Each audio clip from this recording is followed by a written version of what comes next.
This is Lightwolf on Firefoot server of Lord of the Rings Online.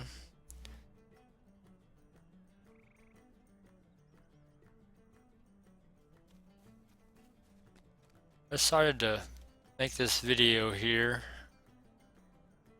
to show some of the landscapes of LOTRO and give some advice to players who may be new to the game and maybe some people that are looking into playing the game. Here in the Shire, Michael Delving.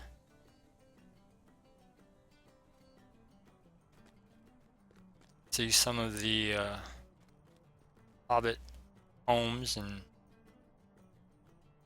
of their business places.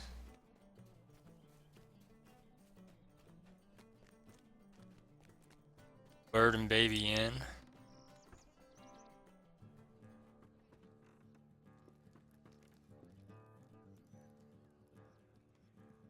The tavern keep here.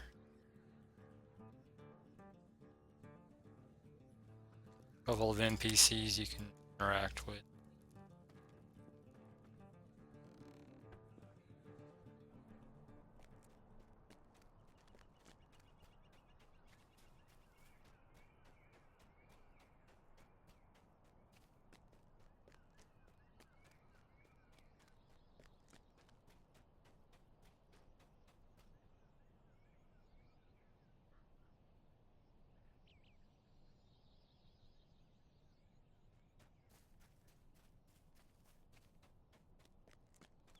Anyways, what I'm here to talk about today is getting into the game and getting started. And a lot of people see the advertisements for LOTRO as a free-to-play game. Go to their website at www.lotro.com. You'll see the little tab at the top that says play for free now. Click on that and create a new account and download the game. The download takes, I don't know, 6 to 8 hours with all the updates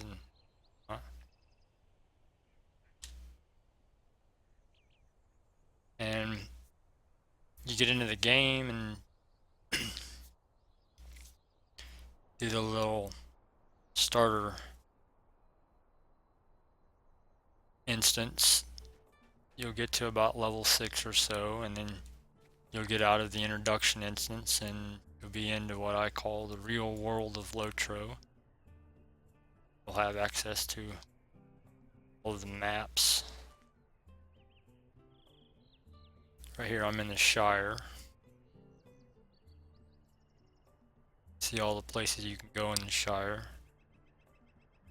These horses are stable masters you can travel to from stable master to the next.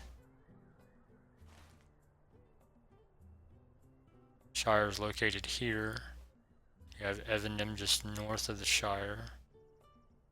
Fair Lewin out to the west. Bree is east of the Shire. East of that's the Lone Lands. Trollshaws. Just wanted to show you some of the places you can go in Middle-earth. Head out to Rivendell on a hunter historian here, crafting alts.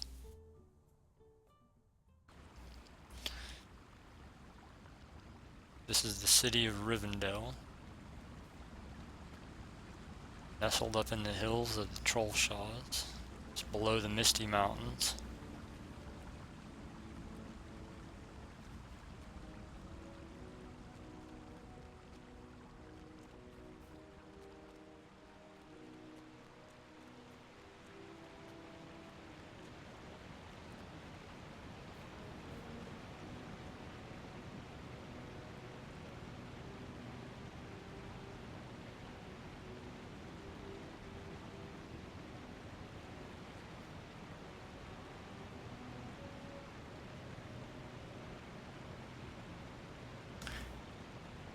Anyways, what I wanted to talk to you about today is how to get started in the game.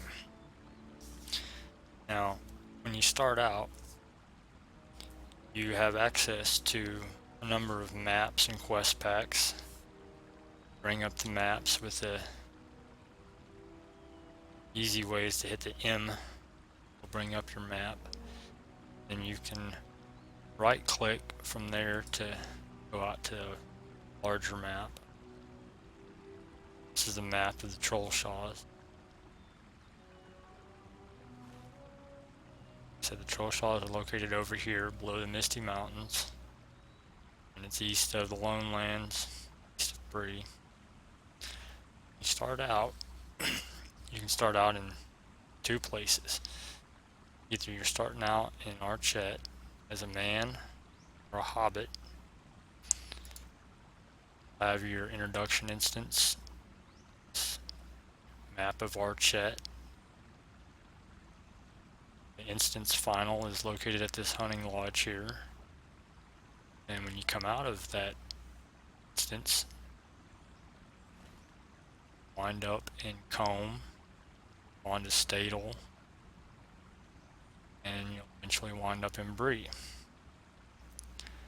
The other option is you start out as a dwarf or an elf.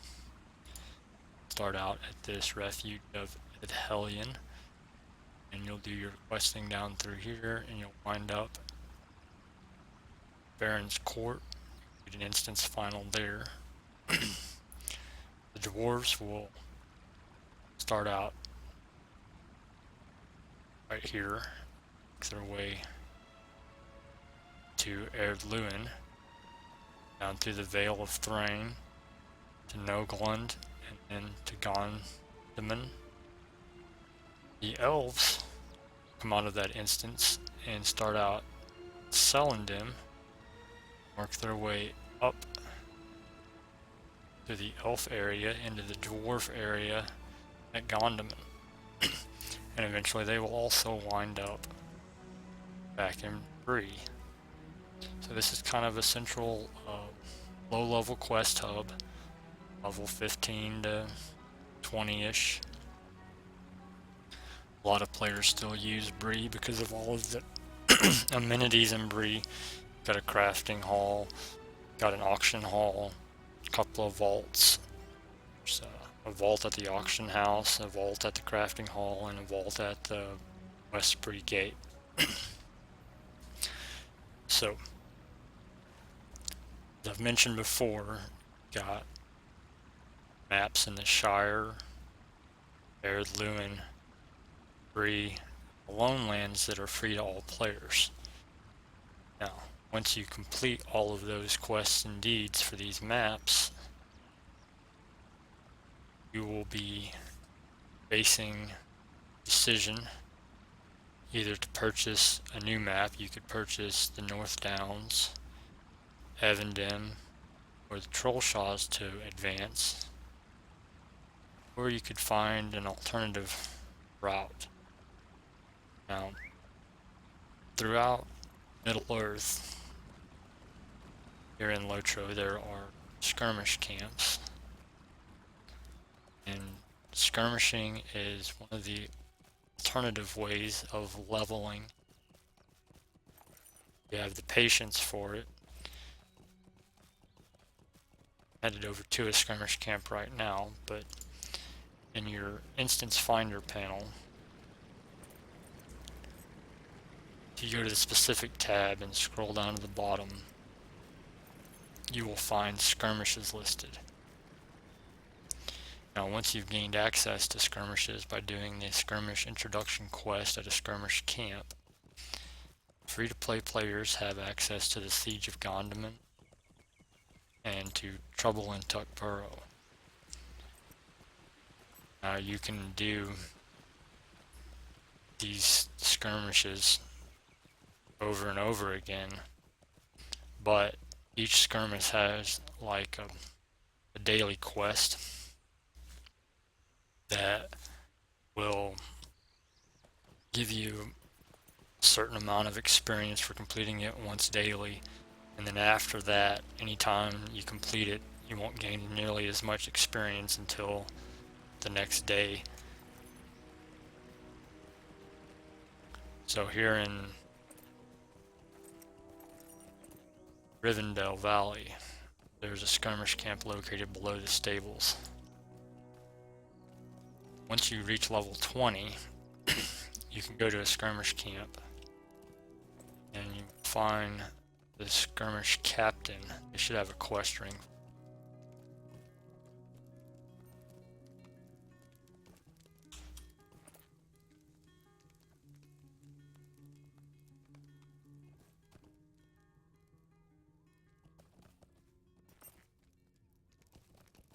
I don't remember where this captain is. Skirmish trainer there.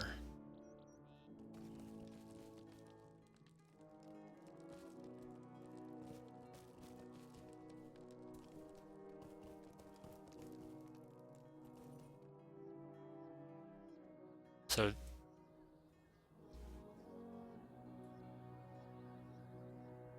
Megovanen. you do this quest that this guy will have for you. All skirmish camps have all of these NPCs in them. Once you do the introduction quest, you would come over to trainer. Is there aught which you need? And you would train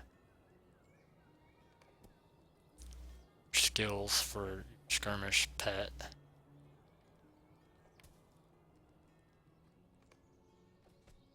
As you earn more marks, you could rank up skills for your skirmish soldier. And you also have some personal attributes that you can rank up, which are in effect inside the skirmish.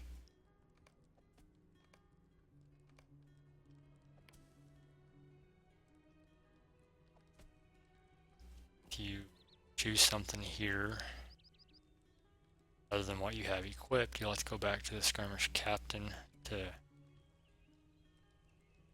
equip it. I want that one. Train a couple ranks into it.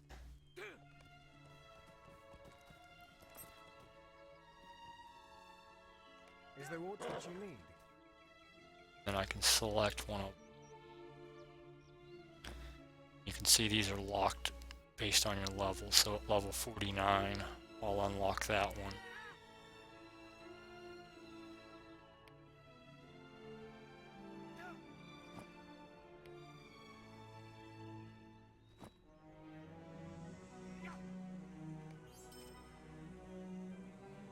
And doing skirmishes is just a matter of going to this instance finder, clicking on one,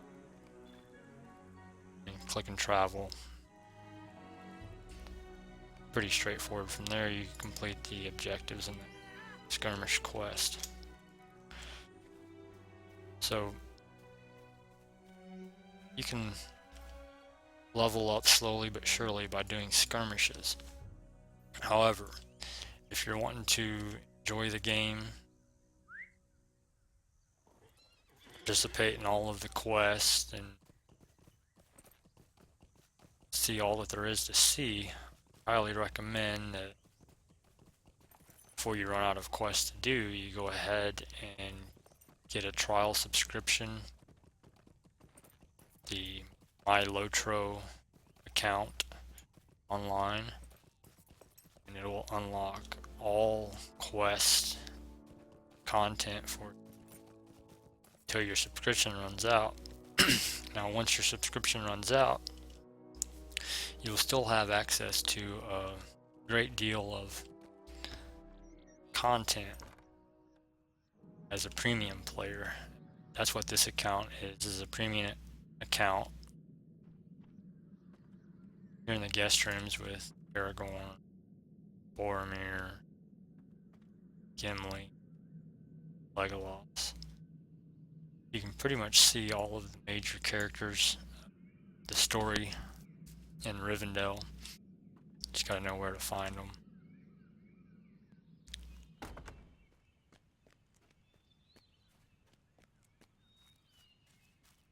So if you're looking to purchase content in the game, you can go to the LOTRO store, go to quest packs. You can purchase these quest packs for turbine points here. Some players prefer to farm up these turbine points by various means and buy these quest packs that way. And my advice on that is consider this game to have two types of currency: real world money and real world time. So money and time, if you want these quest packs, you could get a subscription, have access to all of them. Cost you $30 for a 3-month subscription, or $100 for a 1-year subscription. Or you could spend hundreds of hours grinding out deeds and earning turbine points so that you could buy them one at a time. And it would take you a great deal longer to gain access to all of the game that way would be to just get your subscription and play the game. So that's pretty much the point that I try to make on that, is that you can either spend time or money. Personally, I prefer to enjoy the game and spend a little bit of money on it rather than become a slave to the game and spend a lot of time. So that's where we're at with that. Now, there are a few things you need to know starting out. First is you need to select a craft vocation early on so you can get started on that. Now in LOTRO, when you craft, you gain experience, which will help you level up. Now this character is a crafting alt, so last 20 something levels I've earned on this character for crafting. She's primarily a farmer. I'm also working on her scholar crafting abilities. She's a historian by vocation, so she has a scholar, farmer, weaponsmith. I've not done anything with her smithing. Farmer, maxed out farmer. All the tiers are complete. Scholar, on the other hand, is down to the master tier. I've not started crafting in the master tier yet. Once you complete this first bronze anvil, you'll gain access to the next crafting tier, but you won't be able to become proficient at the next tier until you become proficient at this tier. So once the gold anvil is complete on master tier, then you can complete the gold anvil supreme tier, which is the next tier. But choosing a crafting vocation early on is a great way to get started in crafting. My suggestion is pick something that you enjoy doing. Good vocation to start out with is an explorer. Be able to mine ore, collect wood, and also be able to tan hides and make light and medium armor. And that will help you to some extent with getting armor and gear, but for the most part what you'll be doing is collecting ore to sell on the auction house so that you'll have more gold. Now if you don't get a subscription, you'll have a gold cap, 2 gold with an overflow account that basically gets reserved for you in case you ever unlock your gold cap. You'll get it all back. But I highly suggest taking advantage of the VIP perks and unlocking your gold cap, because that's like a permanent upgrade to your account. Even when your subscription expires, you'll retain a lot of the benefits of VIP as a premium player. So some of those benefits include swift travels, all locations. There's a swift travel from Rivendell to Bree. I could go and take that right now. I've got a port to Bree, so I'm just going to port there. A lot of players play hunters as their main character because of all these travel abilities. I really can't argue with that because it does allow you to get around a lot easier. But if you're looking for a solid end game class, I would just warn you that there are a lot of hunters out there on all servers, and they're not necessarily the most needed member of the group. They're a DPS usually, and a lot of classes can fill the role of DPS. So if you really want to be a sought after member of a fellowship, you might look to one of the other roles, such as a tank or healer, support.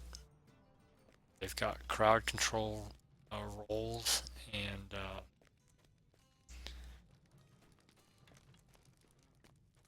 if you wanted to be a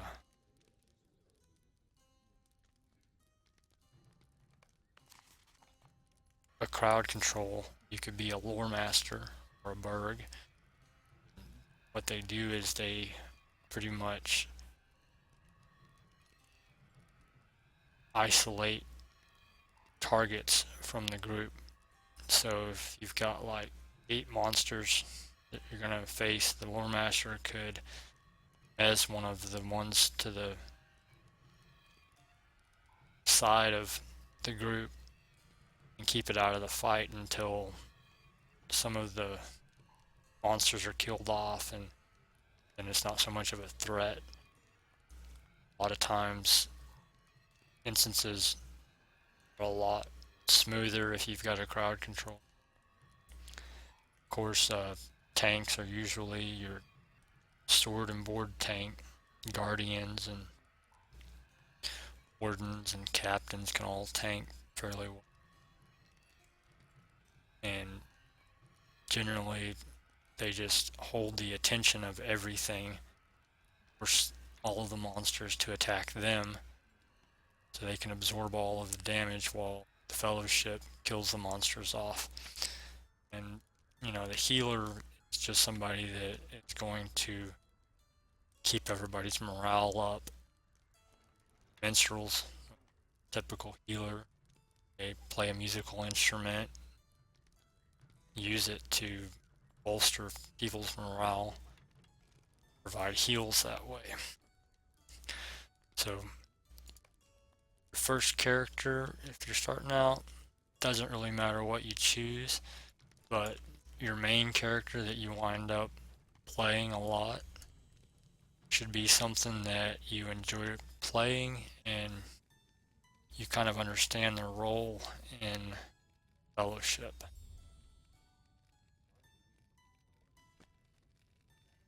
So you can see I just did a little bit of crafting on my scholar, and I moved that bar a little bit. Ran out of ingredients here. I could go make some more moon letters with the worn elf carvings I've got. But kind of wanted to show you the Breecraft Hall. Got a superior study over there. Got some superior forges here. Some workbenches over here, and an oven. All of these are superior crafting facilities. And you can craft here at any level now.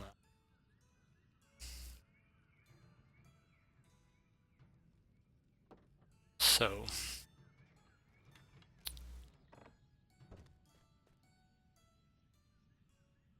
next thing you should be aware of is the housing. Once you get to level 15, you get a housing quest to go see the housing authority. Bree, that quest is located out the South Bree Gate, right out to their little tent. Visit the homesteads of Bree. Now, there's 4 homesteads. There's one for each race. I'll show you real quick on the map where they're located at.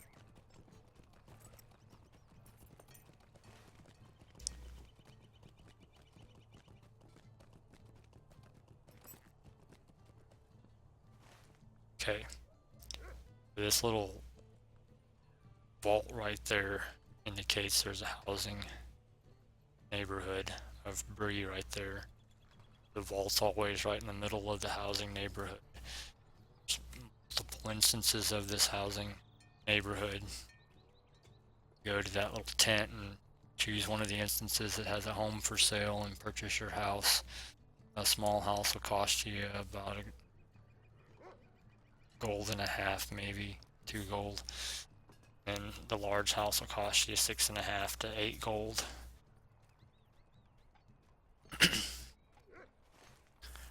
There's also 2 neighborhoods in Lewin.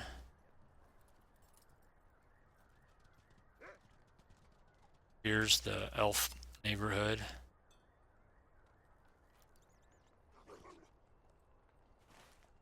And up here's the dwarf neighborhood.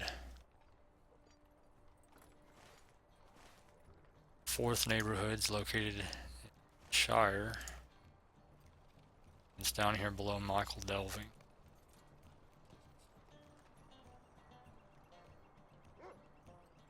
All of the neighborhoods in a given location have the same map.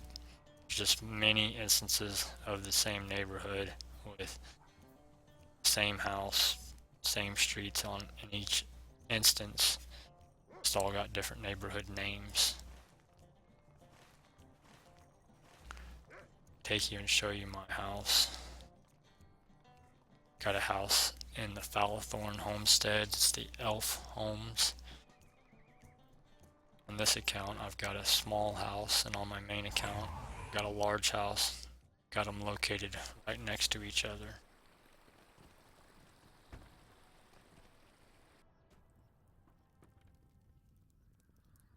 The reason I've got homes is because of this chest you get. This one's fully upgraded with gold.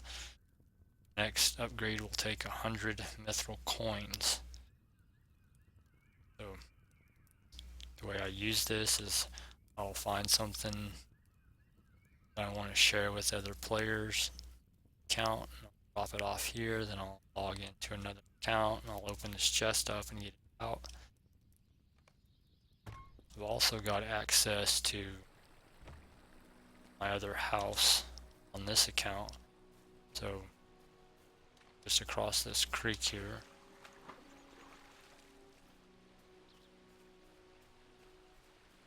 Go in and use this chest as well.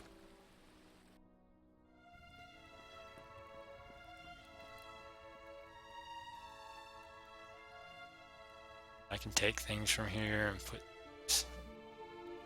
in here to share. Not really anything I need there, and I probably don't have much to give right now.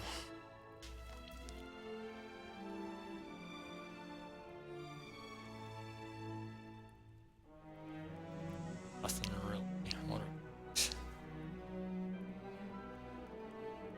Okay, so that is for a cook. Go ahead and drop that off there. My main cook can pick that up and use it to crit food. Anyways, that's pretty much how the houses work. They're a shared storage type of device. Also see, decorate your yard and your home however you like.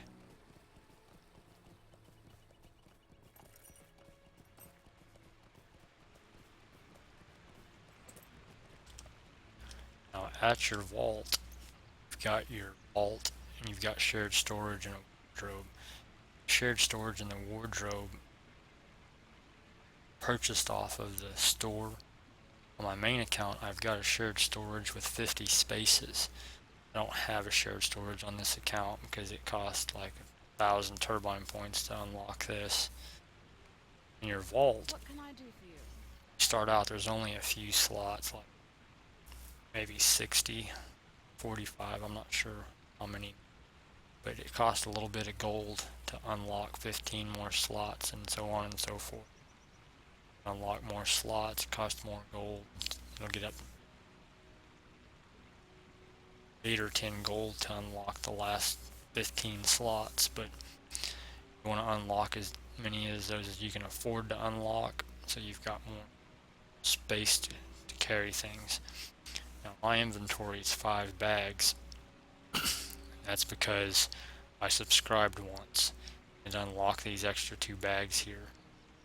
And that's really important to me because I do a lot of crafting, and oftentimes I'll fill these bags up and have to run over to a vault and drop some stuff off, so I've got more room to make more stuff.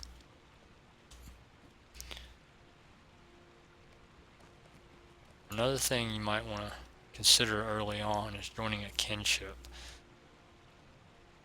Social panel, you've got fellowing, you've got your friends list, and you've got your kinship tab. Join a kinship,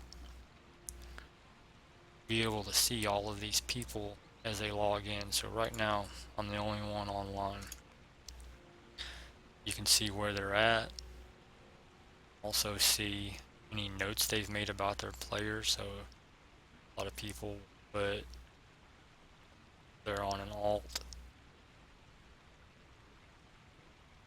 what their crafting ability is.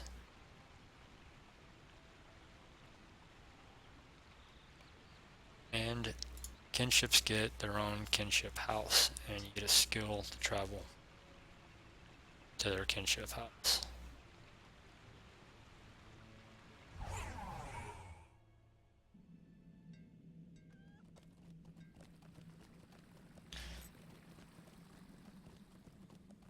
This is the kinship home of the Dúnedain of the North. The small kinship I've joined on this crafting alt.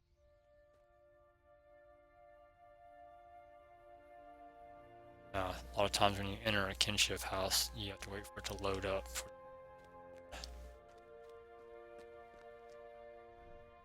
See, they've decorated their house up real nice. There's a chest here in the front room. The leader can choose who all has access to it, so it could be just the officers. These red ones here, officers of the kin.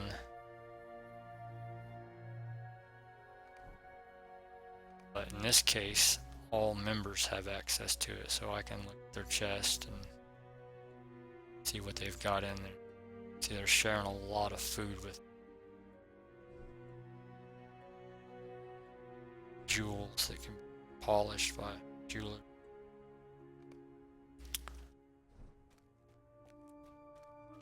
The main benefit of joining a kinship early on is that there will be players in the kinship that will be willing to help you out with maybe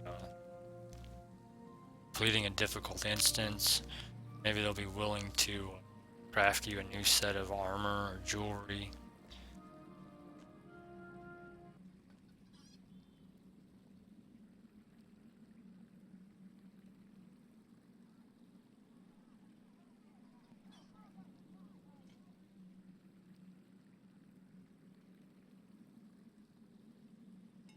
It's 3 o'clock in the morning here, so there's no people on.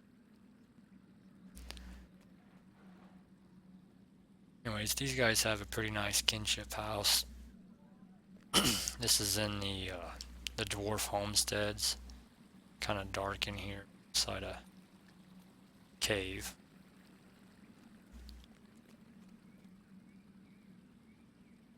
That's what a dwarven kinship house looks like. So anyways, there's a couple of things kind of prompted me to make this video. One of them is this sale they're having right now, is this Gift of the Valor. It's 35% off. Cost you 3247 turbine points. What this does is it automatically levels your character to level 50, and it gives you a package that includes these items. You get a set of level 50 gear, gold piece, IXP rune, 4 ranks of each virtue, the riding skill, Nimblefoot goat, 25 stack of food that scales, 25 stack of morale and power potions that scale, 5 100% XP boosts, call those tomes of extraordinary experience, I do believe. Single use map to Rivendell and 25 myth points. So let's see real quick. This is the virtue panel. With that package, all of these virtues become rank 4. So I've got a 6 here, it would remain 6, but the rest of these would all be upgraded to 4. I'd become level 50 with a full set of level 50 gear. Get 25 mithril coins. Now, I don't have any mithril coins. Doesn't show that here either.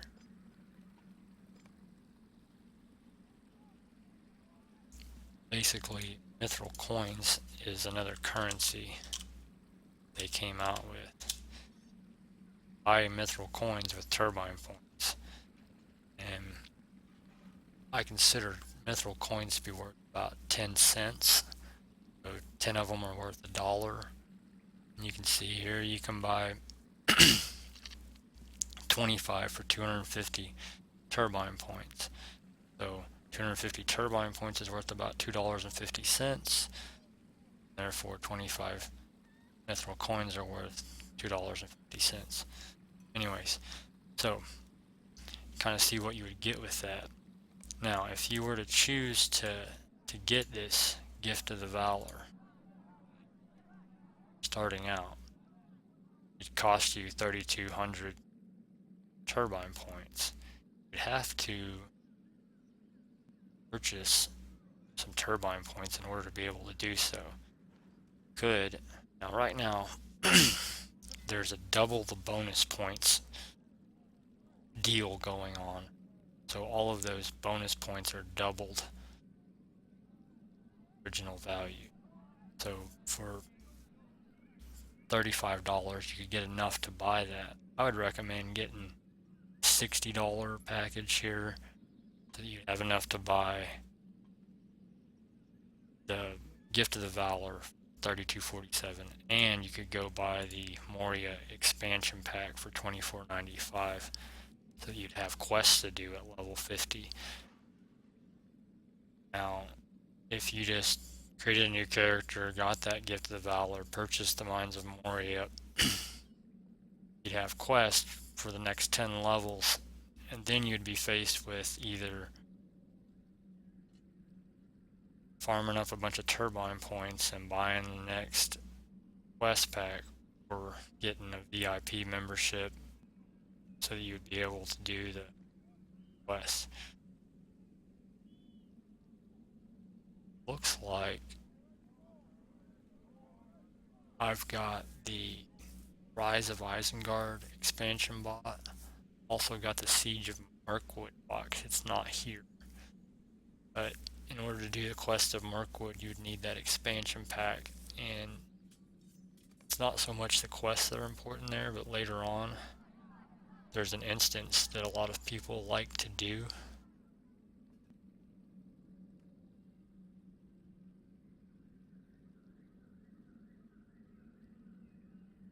I've not discovered it yet, but it's the Sword Halls instance located within Dol Guldur.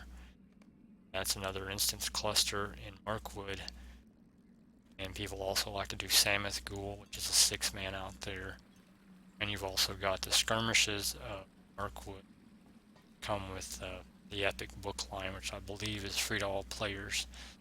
So I might have mentioned that earlier, but this Epic book line here, see I've got volume 1, 2, this goes all the way to volume 4 now. This is free all the way up until Helm's Deep quest pack or expansion pack. You have to own Helm's Deep in order to proceed further into the book at that point. But up until level 85, you can do all of the epic books without purchasing any content. That might be something to keep in mind, but I mentioned before, if you try and follow just the epic book lines, they'll get above and beyond your level. You'll have to catch up to them. They'll just become too difficult to do. So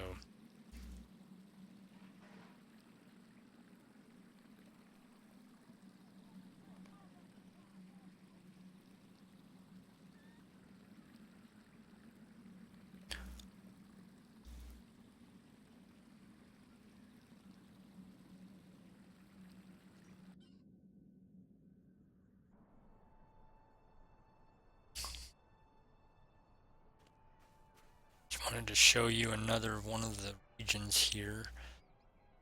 A lot of people call this Lake Everswim because there's a huge lake surrounding the island Tenader. See, I'm here, and a lot of the quests are located out here, here, and eventually down in here. It would have you swimming across this lake a lot. Now there is this little boat keeper here, and you can go to 3 locations, swift travel. Doesn't say swift travel, so you don't have to have access to swift travels to do so, I suppose. But you can just choose one, instant travel over to the spot. I don't have a lot to do out here because this is where I go to farm Levitron and Dwarf Iron.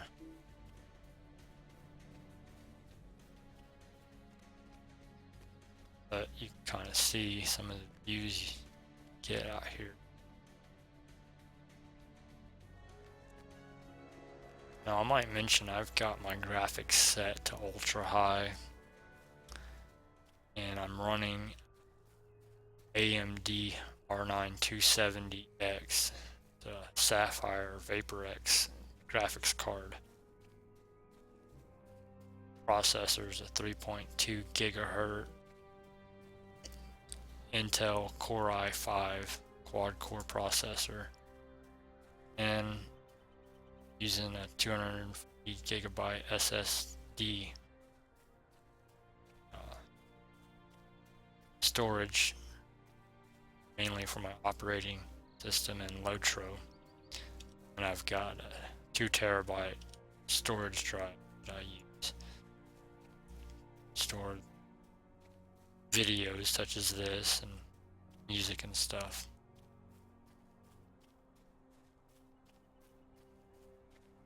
So your experience as far as what you see on the landscape will vary greatly depending on how high you can turn your graphics up. A lot of little shrubs and stuff that you can see on higher graphics settings that just don't show up on the lower settings, which allow you to move around with less lag and whatnot.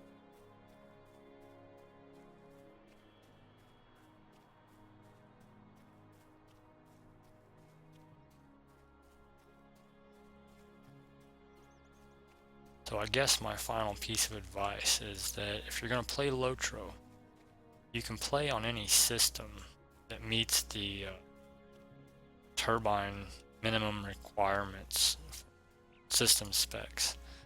But in my opinion, if you're really going to enjoy the game, you need a computer that can handle higher graphics settings.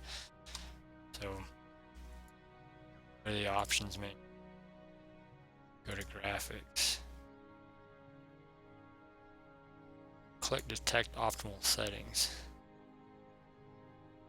See that it chooses very high DirectX 11. Now if you go down to low, see a vast difference in what you see.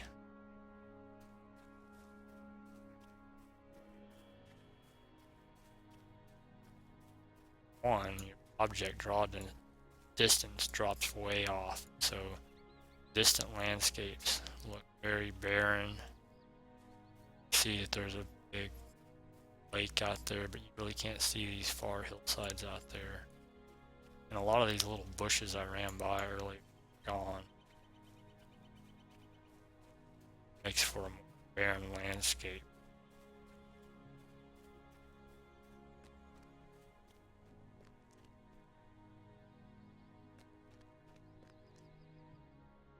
I generally like to play the game. It's very high setting.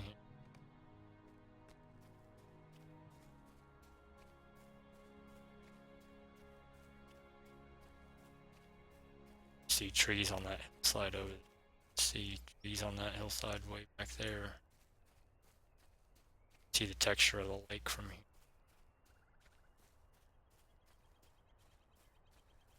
It's grass growing on the first floor. You can see it now.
Well, I suppose what I was saying, you'll be able to play the game as long as you meet their minimum system requirements. So long as all you're doing is solo questing, kind of making your way around the maps. Once you get into doing some fellowship content, start grouping with other players, you're really going to start to notice the difference if you're running a slower system. You might start experiencing heavy lag in instances where there's a lot of graphical effects. If that's the case, sometimes you can mitigate some of that by going to the options menu, go into the advanced graphics.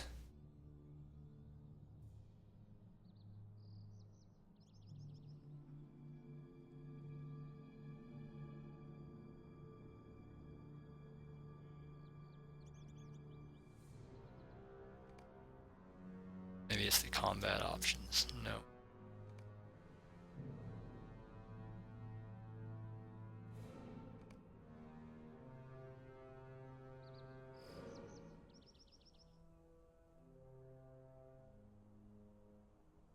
Right here it is. It's under combat. No, under UI settings. Okay, so under the UI settings, you can turn off all these special effect options. That will reduce the amount of lag spikes you get when, say, a lore master throws a ring of fire on the ground, runekeeper creates an electrical storm or something. Your graphics card's having to render all of that visual effect. You can turn off a lot of these effects that you're seeing. It's attack effects by the avatar. That's all the players.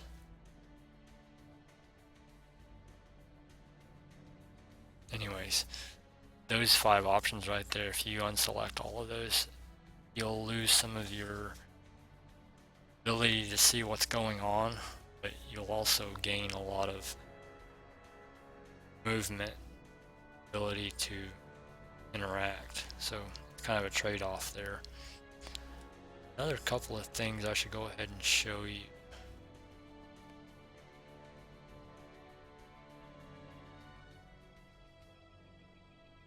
Under social options, if you go down to group effect options, if you click on only show dispellable effects, you're grouped with some other players. Got all their icons out here. They'll have an avatar icon like this.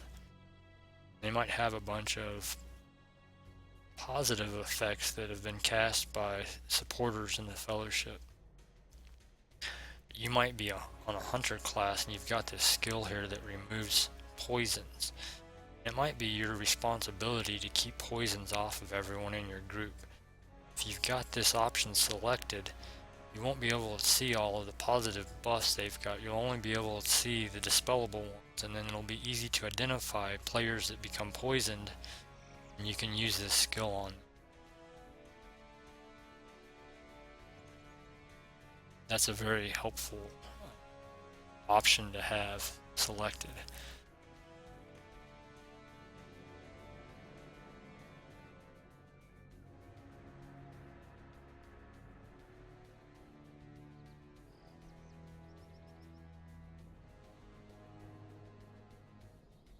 Another one here is under combat options. It's under general combat, and it's enable skill target forwarding. Now, as a hunter, this helps if you're not the lead DPS. If you're just a supporting DPS and there's a player that's been designated as the lead DPS, they might be on the fellowship target assist window. You have to turn that on. Social panel, the raid tab, you have to check mark this assist window. Anyways, if you've got that turned on and they list a player as the DPS assist target, click on that player and you will forward your attacks through that player. So whatever they're targeting, your skills will target. That works out pretty good as a supporting DPS. Now if you're the healer, you can be targeting the boss who is targeting whoever he's beating on, and you can heal the boss's target through the boss, and so on and so forth. So that option is really important to a lot of classes, so that you can forward your skills through your target to their target. So that's about all I've got right now. Well, hope you enjoyed this video. I hope I shared some informative and helpful tips with you. Stay tuned for more such content. Again, this is Light Wolf on the Firefoot server of Lord of the Rings Online. I'm inviting you to come check our server out, interact with some of our people, and hit me up if you're online.